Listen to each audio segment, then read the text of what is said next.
Hi everyone, thank you so much for joining. My name's Lara, I'm a reporter here in Tortoise and you're joining one of our ThinkIns tonight. We are delighted to be joined by Sir David Spiegelhalter, who's known as Britain's most treasured statistician and author, along with Dr. Anthony Masters, who can also be with us tonight, of COVID by Numbers. Spiegelhalter is chair of the Winton Centre for Risk and Evidence Communication and Centre for Mathematical Sciences at the University of Cambridge. He's been president of the Royal Statistician Society and became non-executive director of the UK Statistics Authority last year. And this best-selling book, COVID by Numbers, which I hope the authors will be holding up throughout the course of tonight, is a fantastic book that I read over the weekend. It's a brilliant chart through of all the things that we want to know and measure in COVID, what we knew, what we don't know, what we didn't know, but now we do know.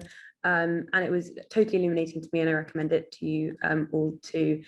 David's best-selling book, The Art of Statistics, has been published in 11 languages, and I'm sure people will find this recent book. There it is. It will be in the Tortoise bookshop, and my colleague Seb, who will be in the chat tonight, will share the details of how to pick up your copy too. Please do pitch in with all of your thoughts. I think tonight will be the kind of discussion where lots of people want to get involved and share what they think. You can raise your digital hand and we'll try and come to you, or my colleague Seb will point out different comments in the chat, and we'll get back to you. So please do pitch in. We have a loosely enforced rule, which is that we don't like questions. So we really do want to hear what our members think. And I think on a topic as vast as this, and which has impacted every single one of us in such a fundamental way over the last 20 months, and will continue to do so in not unimportant ways, it should be something that you all sort of want to feed in with. So very interested to hear what you think. So I'm quite keen on kind of kicking off by just asking both of our guests tonight what it was actually like being a statistician during this period. My colleague Paul earlier suggested to me that the pandemic might be to epidemiology what the financial crisis was like to economists. It's this moment where everybody suddenly thinks that they get it. And I've been thinking about there must have been so many moments where you guys were sort of banging your heads against the table, and just quite keen to hear initially what your experiences of sort of covering such a vast, vital topic at such an important time was. Okay, shall I go first? Yeah.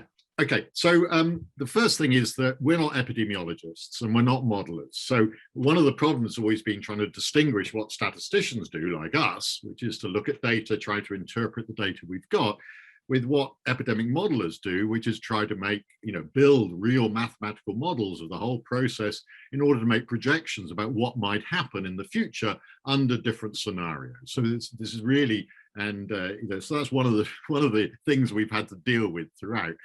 But yeah, it's been great as a challenge. I've been president of the Royal Statistical Society. Anthony's a Royal Statistical Society ambassador, and the Royal Statistical Society has been going on for years about how can we raise the awareness of statistics in the population, how can we make people realize how important this interpretation of data is. And look what happens, this virus comes along and does all our work for us, because the numbers every day, the numbers are coming out, and well, we could talk about whether we believe them or not is another matter, but there's numbers there all the time, and numbers don't speak for themselves. They need interpretation.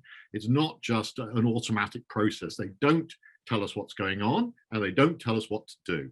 And so that, what we're trained in, I suppose, is trying to work out what you can say and what you can't say on the basis of the numbers. And that means having a lot of uncertainty and, I think, kind of humility. So we've had to learn to do all that kind of stuff. Yeah. Over to you, Anthony. What do you think it's been like? How's it been for you? Yeah, so yeah, quite stressful. To paraphrase one very famous statistician, the joy of doing statistics is the ability to stay in other people's garden. And this has been the largest and most serious garden for statistics I certainly recognised in my lifetime.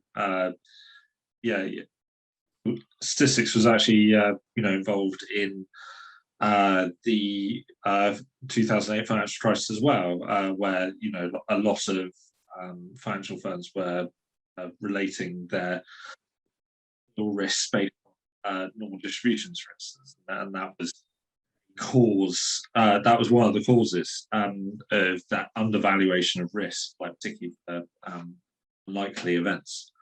And this has been such an immense challenge in order to express to people, well, what can you say, and what, more importantly, what can't you say, and how do you, and as David said, express that uncertainty and humility. So, it tends to be like the almost constant misinterpretation of case fatality rates, which tend to get interpreted like as if you were talking about an infection fatality rate. So people seem to forget that actually surveillance systems don't every infection and lead to a lot of misinformation. Yeah, I can imagine. I mean, I also found that fascinating in the book, reading about the surveillance systems that were in place at the start of the pandemic, and was totally shocked to find out that the US didn't have one in place at the start of the pandemic, and that, and the volunteers had to step in, and only recently was the official one actually logged. So it's very illuminating, the book, in teaching you where these sort of major gaps are. And I think one of the things I'm really interested in talking to you both about tonight is your role in policy and in prescribing what you think policy should be, because you've been quite firm about, and you're firm in the book, and you affirm kind of in the title of the ThinkIn tonight, for example, about it not being sort of COVID the answers, in the kind of limits of your role in terms of providing the normative basis for statistics, right? So what should we do, and how successful has something been, etc. And I want to know, because I suspect that perhaps I disagree with you slightly, and I was saying I can imagine you guys sort of like banging your head, and that, like you were saying in the book about the data doesn't speak for itself, you have to imbue it with meaning. And I personally would sort of far rather you both imbue the data with meaning than some of the people that we did have imbuing the data with meaning, for example, in the crisis. And it's I think in that sense, it's an interesting question about, what are your limits in terms of saying what is, and journalists, I think at the end of your book, I thought it was quite generous of you that you say sort of journalists actually have improved their data literacy this time around. And in some ways you were sort of positively surprised, but it's kind of, should it be up to us as journalists to be providing the sort of color and the context for data that helps people make sense of it, or do you not think that you guys could perhaps be a bit more bullish and sort of take that on? Go to David first, perhaps. Okay, I'll go to me first. Yeah, no, there's lots of issues there. First of all, I think it is our job to say whether something's worked or not, because that's data. To evaluate policies, or to say you can't on the basis of, this is the problem being with test and trace, that they haven't collected the data that's allowed us to work out what its effect actually is. But in terms of policy, no, it's not our job. It's not our job. It's not even any scientist's job to recommend policy. I don't think what the scientists can do, we're using some statistical insights, is to give some judgment about what might happen in certain circumstances. What are the potential consequences of your actions, both good and bad?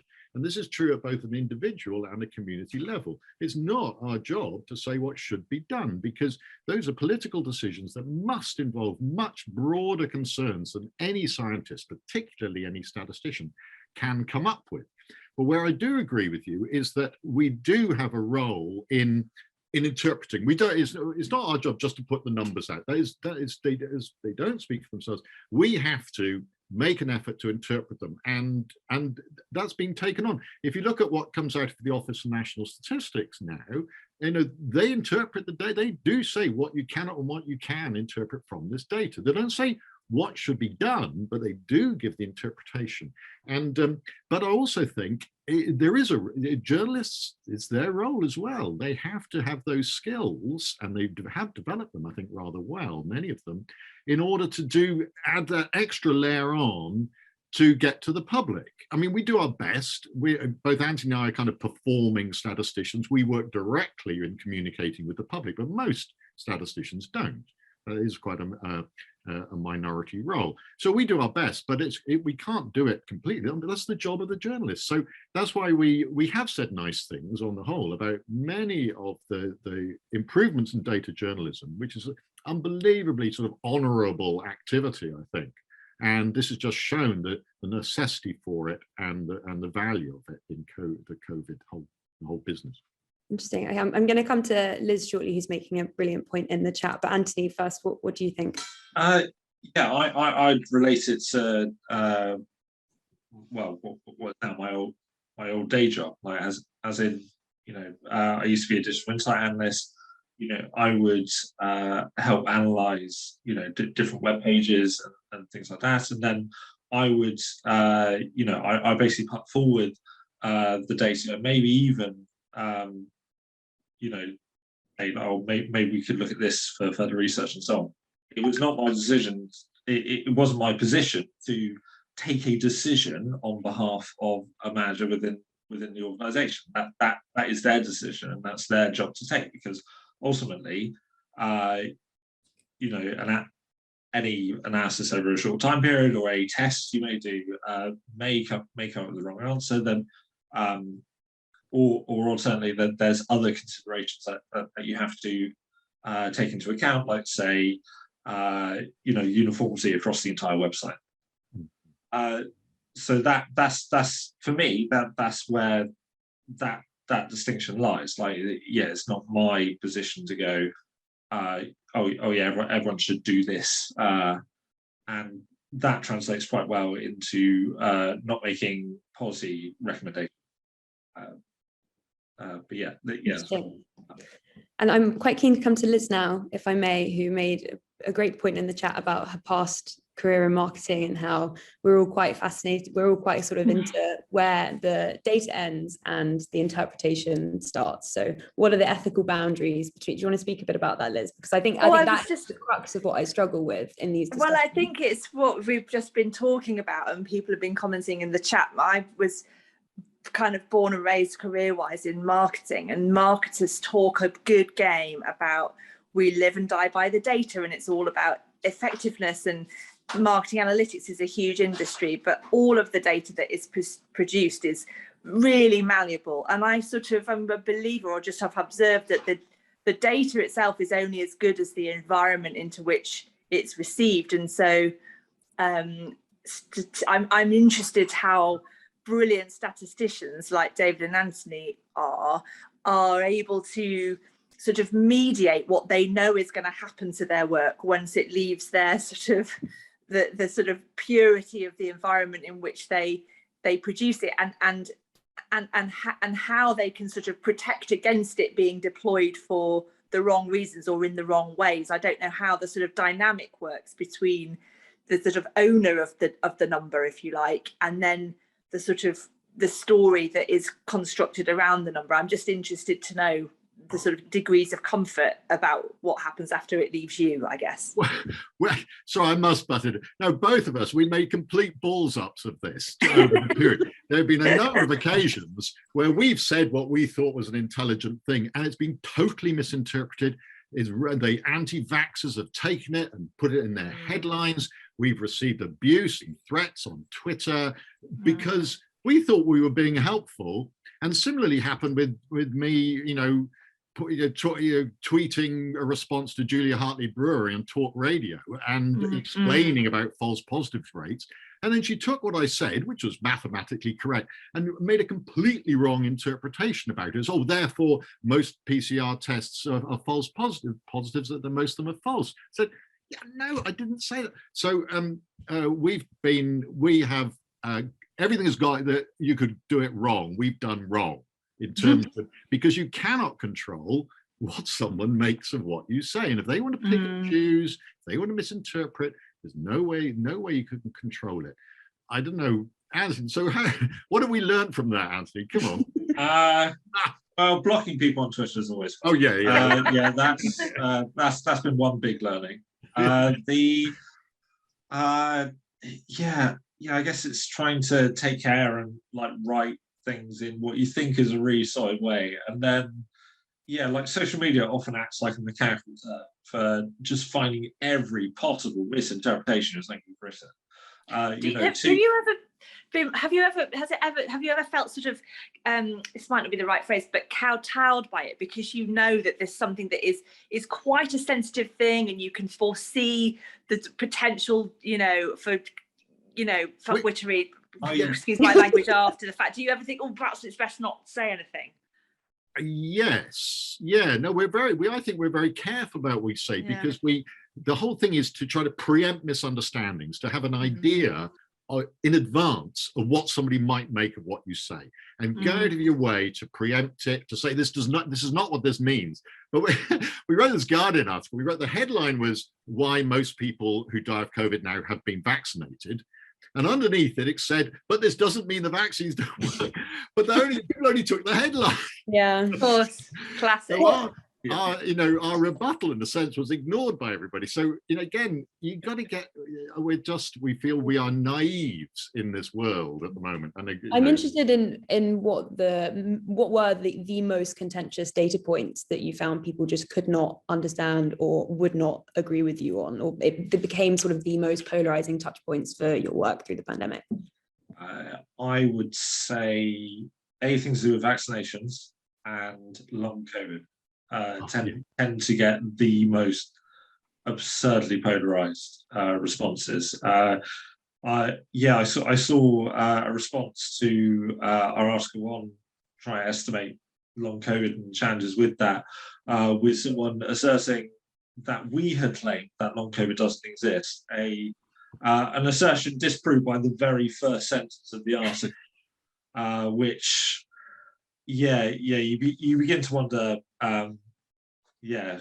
exactly what tightrope people are playing with, when what they say about you can just be driven by someone.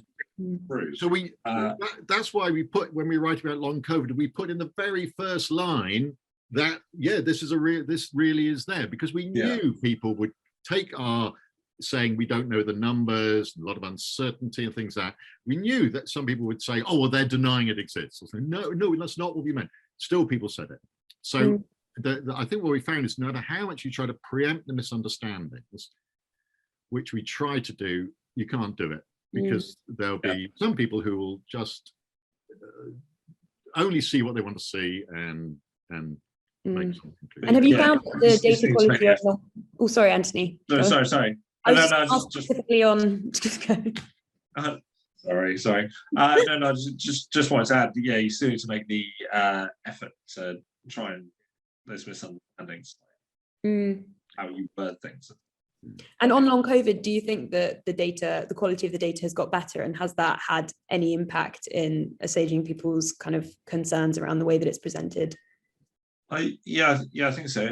At the moment, the issue I think has been for a long time is that there isn't a fixed case definition at present. So you could take any reasonable set of symptoms and ask people about their whether or not they're still experiencing it after an infection. You could take that same set and now apply a continuity criterion on that, as in people consistently have a symptom across a period of time.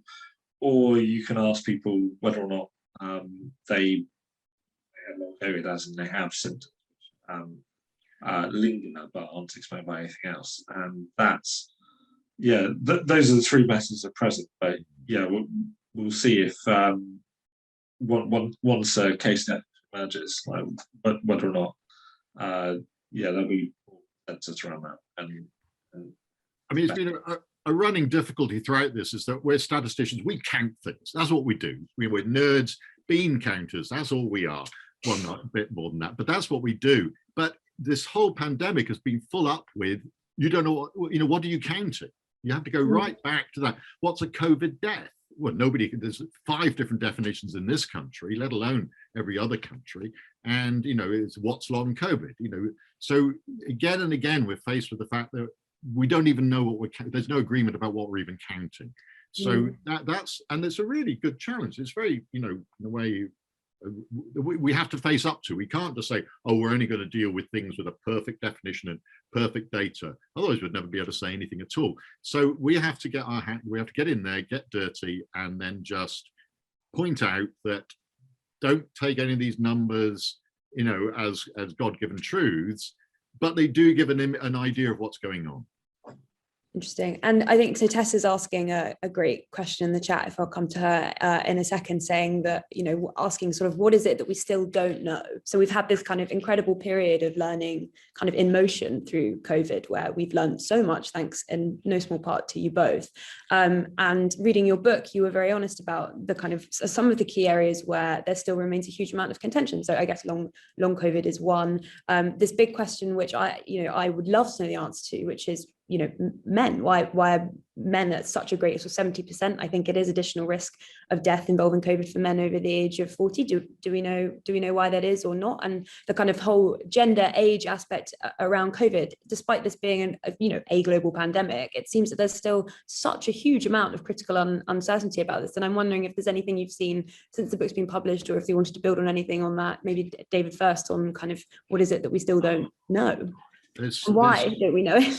There's certain things we don't know actually about, in a way, the disease and people's response to it. So there's a huge amount we don't know about immunity, about the possible waning of immunity, about the different types of immunity and how those might develop. But there's also a huge amount we don't know about how people have responded to this, about the impact on mental health, on children from school closures and all the disruption and so on, and all those things are going to play out.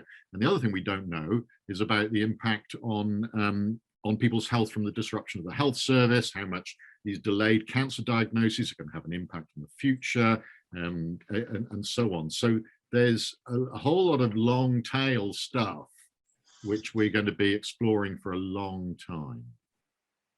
Interesting. Tessa, did you want to come in on that, the stuff that you don't know that you want to know? Yeah, I mean, it was it's so interesting, and I'm staying with it so far, considering I got a C in maths O level back in the mist of time.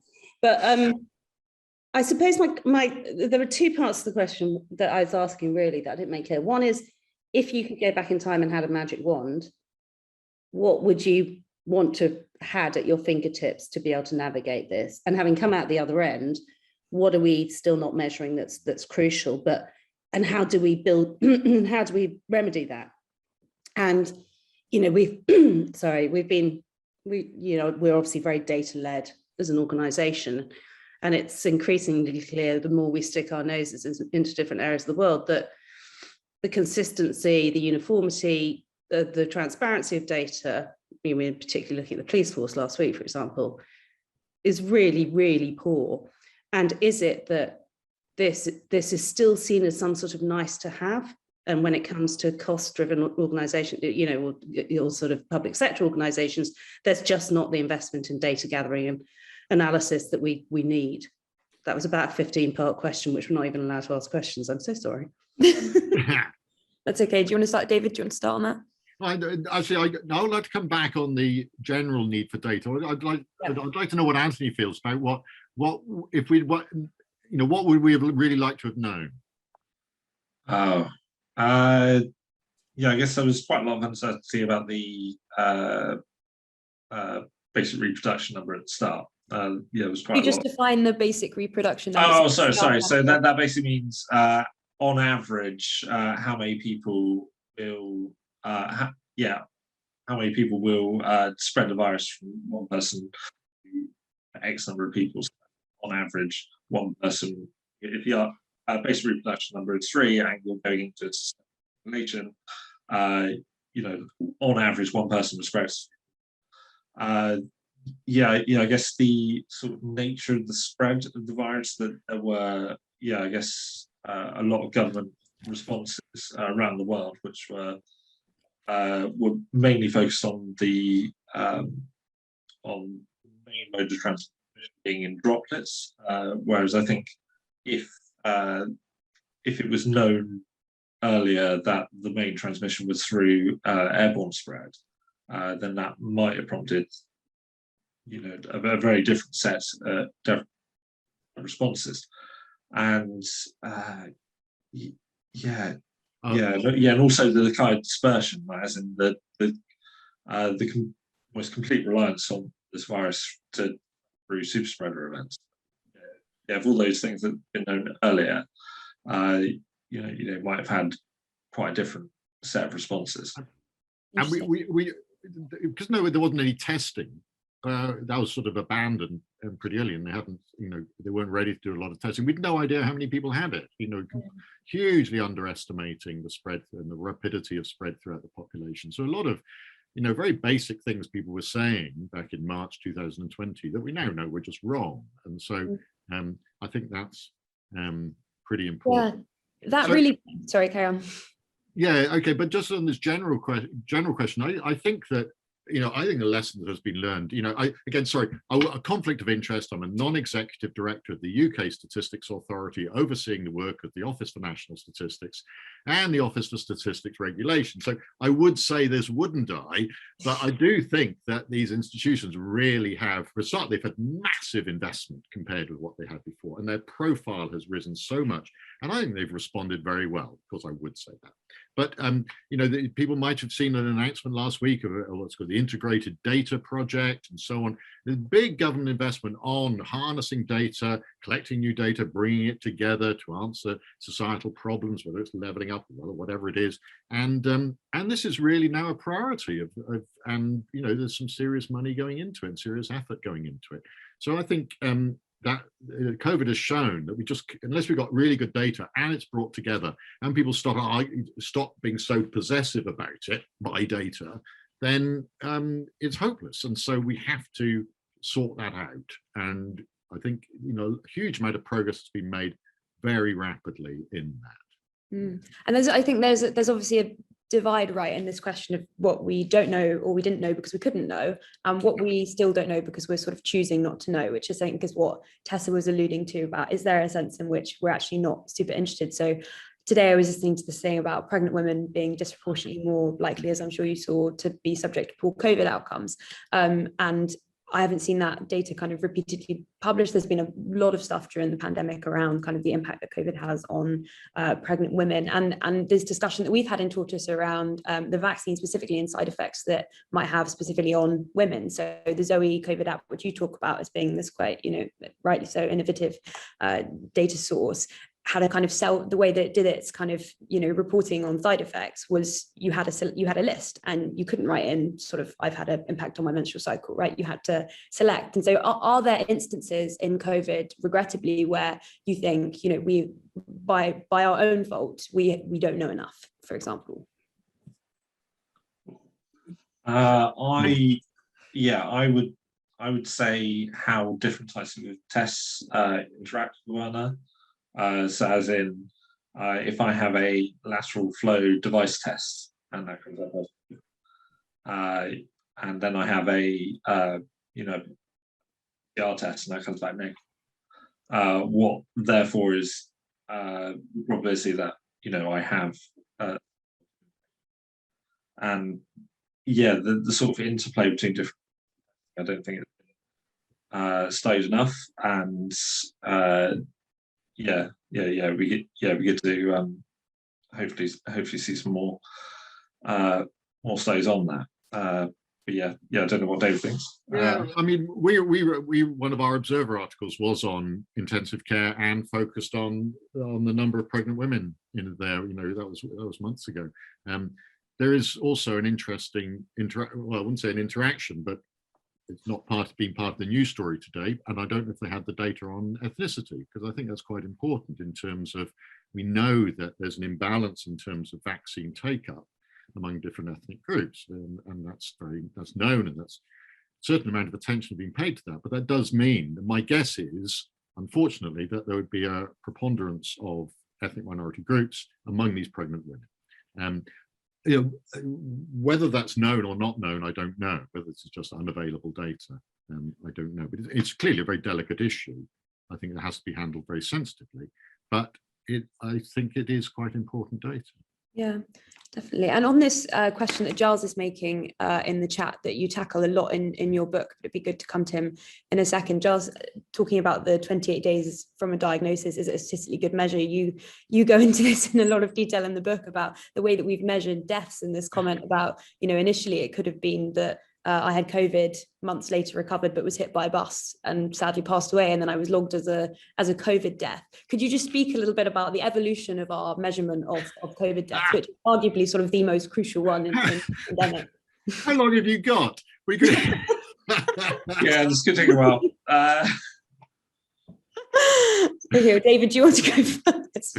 I just think it's one of the most interesting parts of the book. I mean, it's different in Wales, Scotland, and England. It's a complete. It is right because where you have reporting gaps. Am I right that it is sort of one of the most crucial ways of measuring the virus, right? Because you sort of, if you let in lack of all else, you want to be able to point to the desk to be able to work out where you are. So I was so taken aback by reading the sheer level of variation and complexity and how this is covered. Yeah, not just around the world, but even within the UK. It's staggering. So within the UK, we started off initially with 3 different definitions. So Scotland, Northern Ireland they considered something a COVID-19 death in their daily reports if it was within 28 days of a positive test. Wales had 3 criteria, so someone had to die in had to die in a Welsh hospital or Welsh care home. A doctor had to basically say that they believe this had something to do with 19, which is different from the death-certification process. And they also had to have a prior positive test. And initially at the start, it was because the figures were coming from NHS England, what was being counted in England was deaths in hospital after a positive test. Then that evolved when they started adding in events from public health teams in England. So that evolved to become deaths after a positive test. And then, of course, that has the exact issue that you highlighted, that essentially no one could recover from a SARS-CoV-2 infection.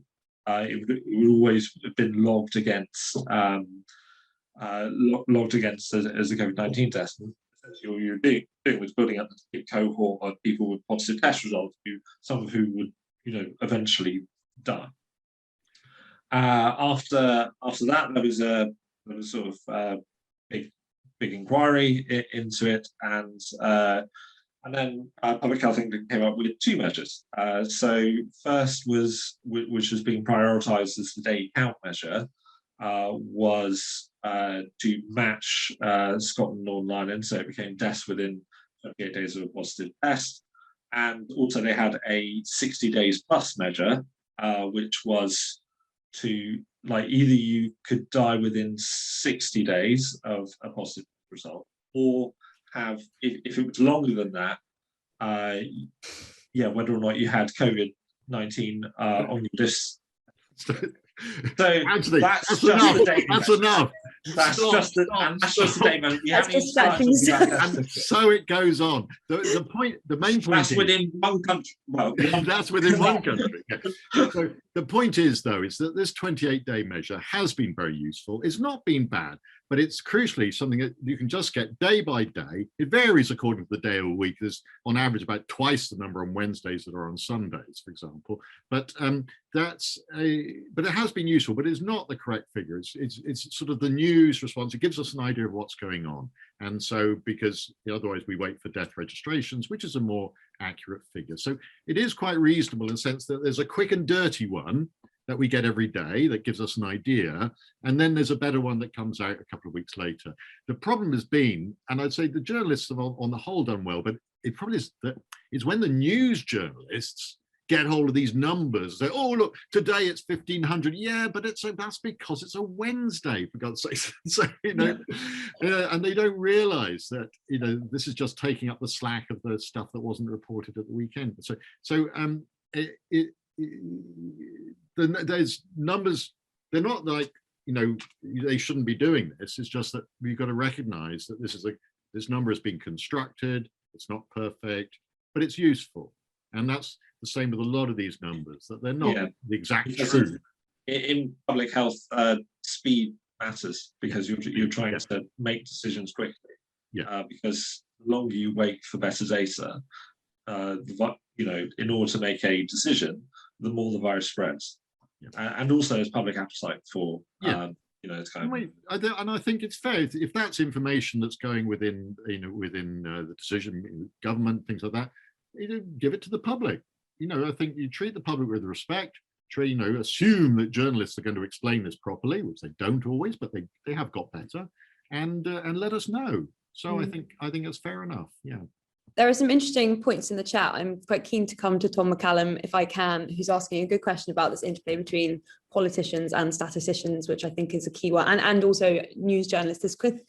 Hi Tom. This question of you're asking a very interesting question about statisticians and media training, because I think we can both agree by listening to Anthony and David tonight that it'd be good to see more of you articulating these things in the media. Tom, I don't know if you want to build on that just a little bit and explain what you mean by that. When David was, by the way, I'm a big fan, David, and pleasure to see you and your fellow statistician. When you talked about the Guardian article, the subheader was, "This doesn't mean that."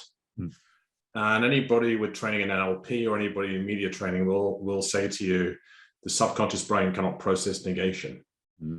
So I guess what I'm looking to ask is, what have you learned? What have both of you learned around communication, apart from telling your colleague that's enough when he was answering a really long question and we all got completely buried? What can we learn in terms of languaging in order to get the point across? What have you learned? There's always more to learn. As you said, we realize that putting the comment out and then say this doesn't mean is not a good way to good way to do it. Well, we've done our best, and I suppose, I've learned a lot. One of the crucial things we've learned, I've had to learn, is that I don't have to answer the questions that people ask me. So I don't know. I'm not going to. I've done any questions, and on one of the any questions I said I haven't got a clue. Ask somebody else. I don't know. Don't ask me. And this seemed to go down quite well. But I used to think that you had to answer all the questions, no matter how stupid they were. So now, but I don't. Not when they're, and that's been really a great relief in a way. So it's not my job. You have to ask somebody else. Can you ask me something I know something about, please? And this has gone down quite well.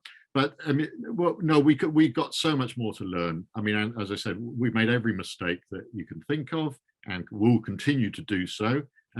But you could pick yourself up and get going again. And so one of the things that there is a bigger cohort of statisticians who have had some bit of media training, still got a lot to learn, but who are getting out there and putting their heads up and appearing. I mean, more or less, it's not just me and a couple of others. There's a whole gang that turn up.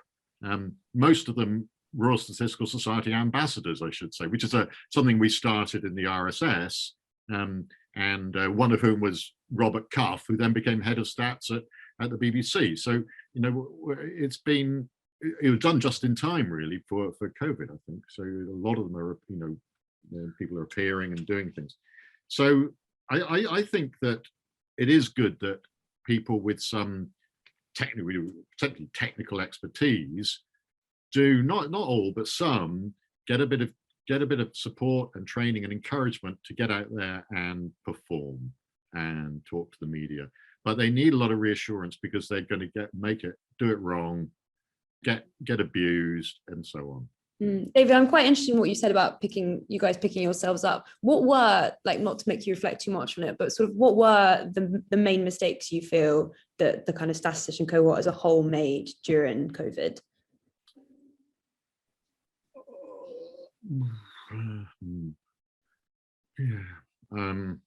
You don't have to answer that. No, I don't know. know. Oh, I mean, no, I don't think it's a mistake. I mean, we try to help everybody. We do a lot of work behind the scenes with journalists asking us to help to explain things, and I'll help anybody pretty well from any paper or anything. But now I have learned to draw the line somewhere. I'm not going to say where I draw the line, but there's some people and organizations I won't help. I won't speak to them because of being stitched up, essentially. There are a lot of testimonies to your humility in the chat and saying thank you. So I think it's that whole being able to say that you don't know when you don't know is something that many people lack. So I don't think it's a poor quality at all. There was something I wanted to ask both of you before coming to some people in the chat, which is around farmers' data. One of my colleagues, Kerry Thomas, did a podcast the week before last on Pfizer's war, and you talk about this concept of farmer vigilance in your book, which I'd never heard before. This kind of the way in which sort of we, not just as statisticians, but are able to be sort of vigilant about farmer data. And we've been thinking a lot about kind of, we have an arms race campaign at Tortoise, which is aiming to kind of better and more equitably get vaccines to low-income countries and vaccinate the world as soon as possible. So we've been thinking a lot about the vaccine specifically and the information and the data behind it. I wonder if you could just talk a little bit to this concept of farmer vigilance and how we might better be practicing it, because I learned a lot, but I'm sure there's so much more to know that I think many of us in the team here at Tortoise could learn from.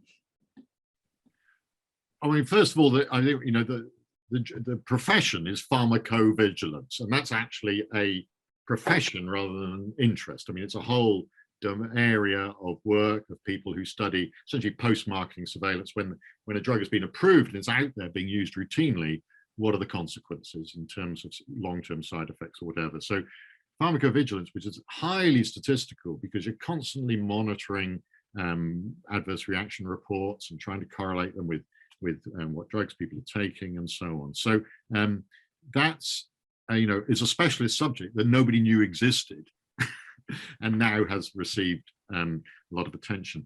But more generally, I think you might be thinking about the fact that this whole business has raised enormous awareness about the yellow card system, about the approval mechanism for new drugs, phase 3 trials. What does vaccine effectiveness mean? We spend a lot of time on that, just trying to explain about all these things on drug development and drug approval and its release into the community. And then phase 4 is this surveillance, post-marketing surveillance. And in a sense, we statisticians just get brought up on this stuff, whether you work on it or not, and many do, of course. Huge numbers work within the pharmaceutical industry as statisticians. We're just reared on it, and nobody's ever really interested before, like so much of this stuff. But suddenly this becomes of much greater interest to people. Interesting. I'm quite keen to come to Ryan in the chat, if that's possible, talking about, this question of, we love to embrace rationality, but our actions don't always seem to reflect that love, and what we think kind of the limits of statistics might be in actually guiding our policy throughout the pandemic. Ryan, are you there and able to speak to this? Hey, yeah, I am. Hi. Well, I was kind of in reference, I guess, to what, I can't remember who had been called up to speak, but he was mentioning something along the lines, and I noticed in the chat a lot of people were saying, like, what statistical data could we present? And other people countered with, at this point, there's no data that's going to change some people's minds. And so I feel that we're seeing a limitation in the just constantly kind of trying to push this stuff out there doesn't seem to be changing minds. And I think, at least in the US anyway, you're seeing a certain contingency of people who, when government or administration steps in and tries to force it, then just because it's being forced, they immediately react as in, I'm not going to do it because you're trying to make me do it. And so I guess I'm just wondering where we could maybe try to find a better path through, possibly leadership or communication. But I was trying to comment and not ask a question too. So no, that was great. Anthony, do you want to come in on that? It's certainly difficult. I'm reminded of the phrase, you can't reason someone out of a position they haven't reasoned themselves into. Because I certainly see my role, like, either at work as a data analyst or as it were, in my sort of my job as a statistical ambassador, to help inform that debate. But quite often, persuasion needs more than information. Have that emotional connection with people in order to convince them of what you're trying to say. And I must admit, I'm not wholly sure of the best way to go about that. You know, yeah, I imagine David would say, you know, about talking to people as if they're adults, and you know, and can you know, respect them, and you know, try not to belittle people because they might make different choices to the one that you would rather they would. Yeah, persuasion is particularly difficult, and yeah, you can see this kind of almost like negative part of play where people almost say, "I'm not going to do that," because you know, someone's trying. Yeah, of course. It'll be interesting to come to you on that, David, because there is the sense that this kind of conflict that we have running through this discussion of no matter how much we try, these figures just do not exist in a vacuum. And there is this need to kind of, like at some point, are you going to be pushed up against this kind of imperative to politicize it in order to save lives? Yeah, it's absolutely not my job or a study to persuade anyone to do anything whatsoever. And so I'm quite entitled to say that's nothing to do with me at all. Because that's not what I do. And so why should I be expected to know about how to persuade people? There are, there's huge amounts of behavioral scientists going into, if you want to manipulate people into changing their behavior, all the nudges and things you can do. And I'm interested in this. And actually, I have worked on a behavior change unit, but and this role is not what I'm doing. I'm not trying to make people I'm not even trying to get, try to get people to get vaccinated. Although I feel very strongly they should, I need to separate out my personal feelings with that about the statistics. And the statistics just say about the benefits of vaccination, which are absolutely undoubted and very strong indeed. But in the end, I think our job as statisticians is to present that information to inform and not persuade, the benefits and harms. And the example I'd like to give again, which is something I'm really, really proud of, is our centre, the Winton Centre, designed the graphics that Jonathan Van Tam used in the first press conference when he said that they weren't recommending the AZ vaccine for the under 30s. And we produced this really what I thought was, almost overcomplicated graphics showing the benefits and harms and lots of little people, dots and different age groups and different amounts of circulating virus. And he went through it. And I thought, my God, he's not going to try to explain this, is he, in full detail? He did. And as Anthony said, it's because he treated the audience with respect as adults who were interested, who could take this in. He's a trusted communicator. He took it gently. He understood it. And so it was absolute masterclass in trustworthy communication. And in the end, it was used as a justification for a reason, but that's why we are no longer recommending X. But he wasn't telling anyone what to do. He was just explaining what were the reasons for the change in policy. And I thought that was I'm very moved by it, in fact, as a bit of trustworthy communication. And I do feel, it is other people's jobs, maybe to get people to change their behavior and drink less and exercise more and get vaccinated. That's not my job. That's somebody else's job. And I suppose, like as you say in the book, you have a kind of rundown, and there was extremely high compliance. So in a sense, kind of the communication, as much as we poke holes in it, was done successfully.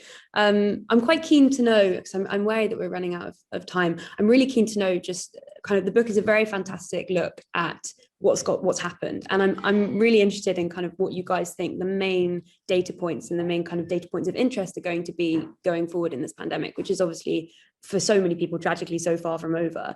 I saw Jenny Harris talking about flu this winter. It'd be interesting to know what you think about the flu statistics, how they'll be interplaying with our COVID statistics. What do you think these kind of like key points of contention in the data are going to be in the coming months?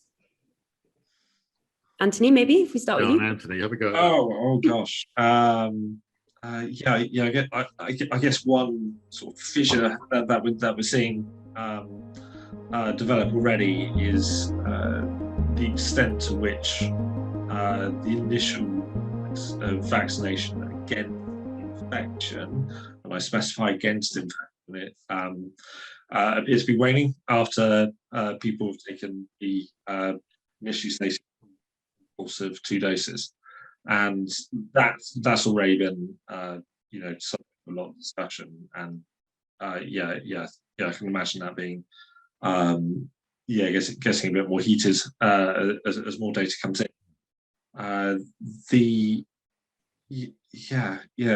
It's difficult to sort of predict, Exactly. The point is, we don't know what's going to happen. Yeah. And we don't know what's going to happen. And let's just own up. We don't know what's going to happen because the drivers of it, I mean, it's going to depend on the weather. It's going to depend on the flu that's circulating, how virulent it is, and whether the fact there was no flu last year has affected people's immune response to the flu. We don't know. There's so much we don't know. We do know, though, that there is a huge pool of immunity that's been built up. Not enough to stop the virus circulating at all. We haven't reached we'll never reach herd immunity, because it's the vaccine. Even if everyone was double vaccinated, the virus is still going to be circulating. So we really don't know, and so the models can come up with all sorts of things, but all it really means is we don't know. But I think those are the sort of drivers, as Anthony mentioned, any waning in the effectiveness of the vaccine. But it looks like evidence that in terms of infection protection, it may be waning, but in terms of infection against severe consequences, it looks like there isn't much waning. And so, in fact, we might see, again, like we're seeing at the moment, which is, really quite very high levels of infections, but so far, in a way, I wouldn't say acceptable, but, tolerable levels of hospitalizations and deaths. So it's, we don't know. No idea. Perfectly fair answer. I'm quite keen to come to my colleague Ellen, who asked a very good question to me earlier about some advice in the west of the country about testing and these the rise in potentially false positives on PCRs. But very quickly, I'm just keen to ask you a question. I know you said that you don't know, but if you had to be pushed on the question of whether or not there will be vaccine evasive variants that could emerge, do you think that there could be? And if so, where? Ask a virologist. Absolutely no idea. Don't ask a statistician. You might as well ask about, how to knit, really. Okay, Ellen, are you there? Do you think you could come in with the point that you were chatting to me earlier about? Is Ellen there? I'll ask it if not. So Ellen said earlier that there'd been this rise, and I read about it in a number of people getting sort of false positives now on PCRs in the last few days, and there having been guidance in the west of the country about now staying at home if you have symptoms, even if you get a false PCR test that comes back negative. Do you know anything about that? And could you speak to, there's a wonderful section in your book about testing and the kind of demything all of it, and I wonder if you knew anything on that specifically. So Shall I have a go at that? Yeah, no, these are false negative PCRs. So the issue is that there was a recommendation if you get a positive lateral flow in schools and I think people then testing it, doing a PCR check, then getting a negative PCR. The problem is that many of those negative PCRs might very well be false negatives because the PCR isn't perfect, it doesn't pick up everything at all.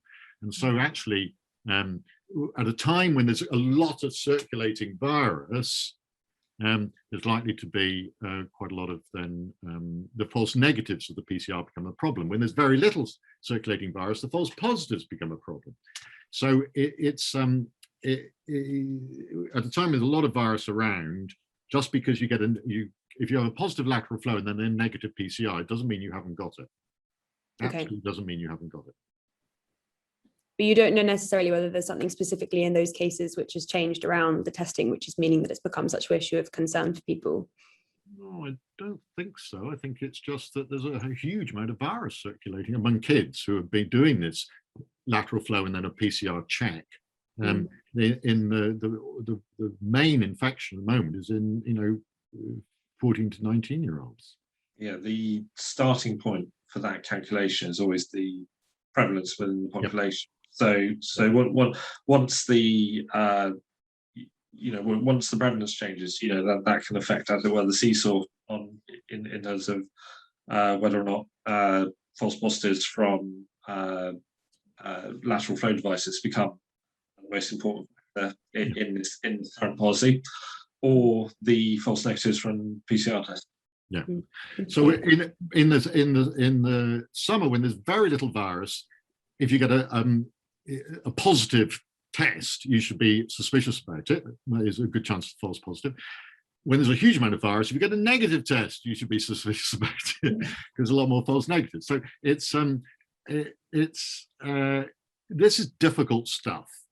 The role of the background, how common the virus is, and its enormous impact on how you interpret your findings is something that's, is one of the most difficult bits of statistics, interpreting diagnostic tests. And it's a classic problem, whether you're talking about breast screening, whether you're talking about anything, the fact of false positives and false negatives, and the fact that those can change, the rates of those change enormously depending on the context, is really difficult to explain and to understand.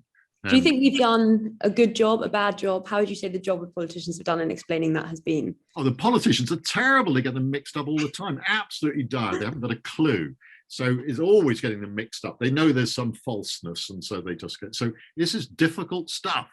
So I suppose you can see why in that context people say, David, please just take a leading role and do the media and communicate it, even though it's not your job. It's this kind of, at least with the best of clarity. Some of the journalists are extremely good at this stuff. They've learnt it. They've got very good at it indeed. The specialist journalists. They can do it.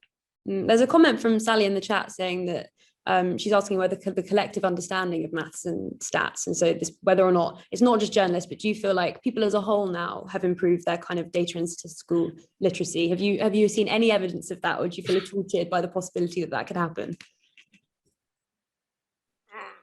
Okay, can I go first? Well, I mean, I'd love to. I don't know the evidence. I think the only evidence I got is the massive. Is how many books we sell. So if we flog, go out and buy, if we can flog vast numbers of these, that just shows that people's. That's my indicator. That was as subtle as it gets. No, but I think there is. It's hopeless. I got no statistics at all on people's interest, except there does seem to be a big interest that in numbers around and interpreting them and explaining them. So I hope that will be followed by kids going into statistics and data science, and that will be of more popular subjects, and applications to work for Office for National Statistics and other organizations who've done a brilliant job, and so on. And so those will be maybe the indicators downstream that might indicate a rise in interest. Yeah. What do you think, Anthony? Yeah, must have been. Yeah, I'm always a bit surprised in the kind of degree of interest that that people are showing. The issue often it comes from dislike of mathematics and the way often schools its statistics is presented almost as an adjunct or an adjoint of mathematics. So people dislike maths and therefore think do statistics. Like in terms of what I think people should take away from this pandemic is also ultimately, I think, 3D. One is when you see a number in the news, think about what it means. So what is being counted, what is not being counted? Is it an estimate? How is that estimate being derived? If you're seeing a proportion, what's in the numerator and what's in the denominator? Second is to think about the distribution, because quite often you'll see an average being presented, when actually it's the underlying distribution that really matters. Like, so for instance, say on like average alcohol consumption, that can remain stable from year to year, but in terms of harm from drinking alcohol, is actually how the amount of heavy drinking there is that really matters. And third is always consider the uncertainty in the figures being presented. Even on things like opinion poll figures that we often hear. Don't think of the Conservatives wrong 40% or Labour on our number. Think that there's a range of plausible values around those figures. So both Anthony and I started off as pure mathematicians, really abstract mathematicians. And Anthony was a serious mathematician, but I gave it up as soon as I could.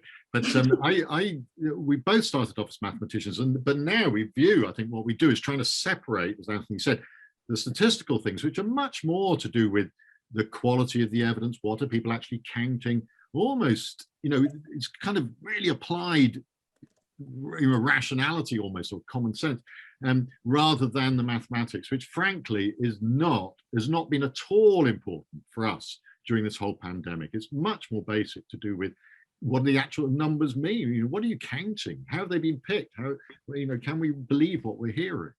And those are much more basic ideas. And so it's great. I mean, the problem is that in our education, as Anthony said, in our education system, too often the stats is put in with maths, and especially in schools. And I think this is a really unfortunate.